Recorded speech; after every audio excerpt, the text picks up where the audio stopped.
There is a question. Most of us spend our entire lives trying not to think about what happens when nobody needs you anymore. Not because you failed, not because you did something wrong, but because the children have grown up. The job has ended. The phone calls have become fewer. The responsibilities have slowly disappeared. And one morning, you wake up and realize nobody is waiting for you to do anything.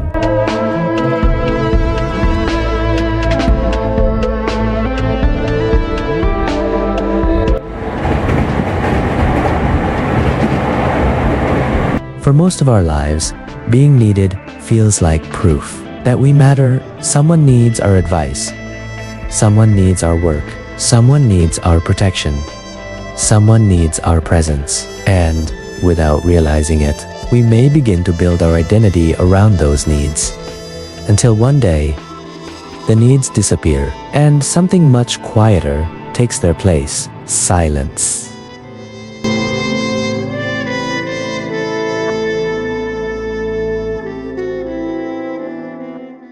Imagine someone who has worked for 40 years, for 4 decades.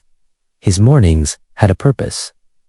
The alarm, the commute, the office, the people waiting for him, the decisions only he could make. His work was not simply something he did. It was part of who he was. And then, one Friday afternoon, he leaves for the last time. Monday comes, but there is no office, no meeting, no one waiting for his decision. The world has not stopped. It simply continued without him. Research on retirement has found that leaving work can involve much more than losing a salary. For some people, it also means losing familiar roles, identity, structure, and a sense of purpose.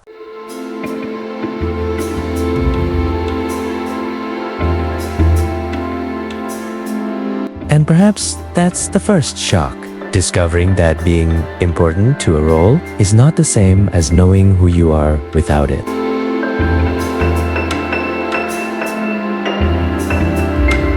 It can happen inside a family, too. A mother spends 20 years waking before everyone else, preparing meals, washing clothes, waiting for footsteps, listening for the front door. Then the children grow up. They leave.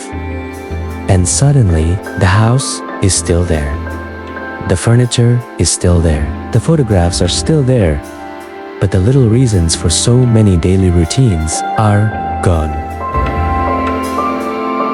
The strange thing about love is that sometimes we don't realize how much of our identity was built around caring for someone until they no longer need that care.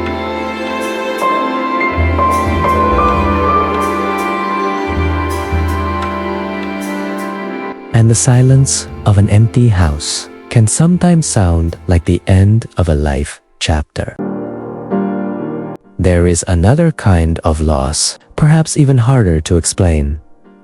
For years, people may have waited for your decisions. Your signature mattered. Your phone calls mattered. Your presence changed what happened. Then, you leave. Someone else takes your place. Someone else answers the phone. Someone else sits in your chair. And slowly, the world learns how to continue without you.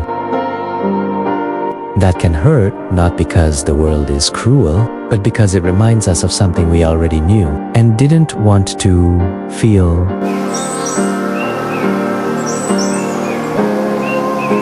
And suddenly, a deeper question appears. If your position disappears, does your value disappear with it? Maybe we have confused being needed with being valuable. I am valuable because my family depends on me. I am valuable because my company needs me. I am valuable because people ask for my advice. But what happens when those things disappear? Does your value disappear too? Or were you measuring something else all along? not your worth, but your usefulness.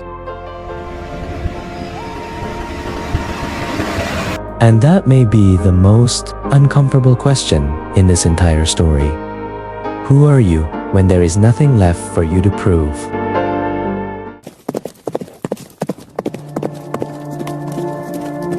More than 2,000 years ago, there is an ancient story about a meeting between two very different men. Alexander the Great, one of the most powerful men of his age, went to see the philosopher Diogenes.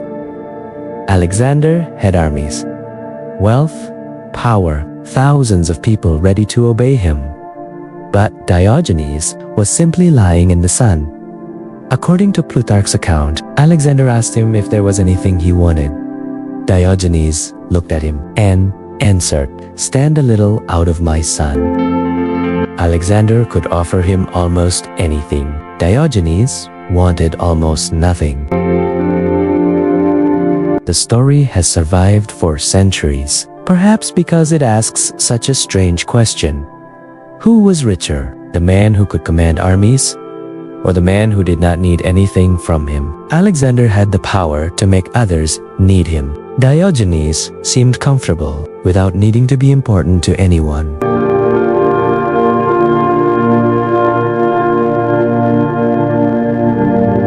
Perhaps that's the lesson hiding inside this old story. Being needed can make us feel powerful. But being able to exist without constantly being needed may be a different kind of freedom.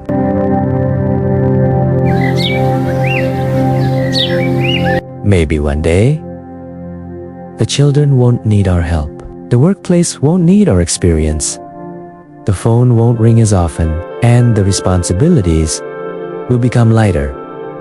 At first, it may feel like something has been taken away, but perhaps something else has finally become visible. The person beneath the roles, the person beneath the responsibilities, the person who existed before anyone needed anything. Perhaps the deepest form of loneliness is not being alone. It is believing that you matter only when someone needs you, because one day the people may leave, the office may forget your name, the phone may become quiet, and the world will continue. It always does. But that does not mean you have become less valuable. Perhaps it simply means you are being asked to discover that your life was never measured only by your usefulness.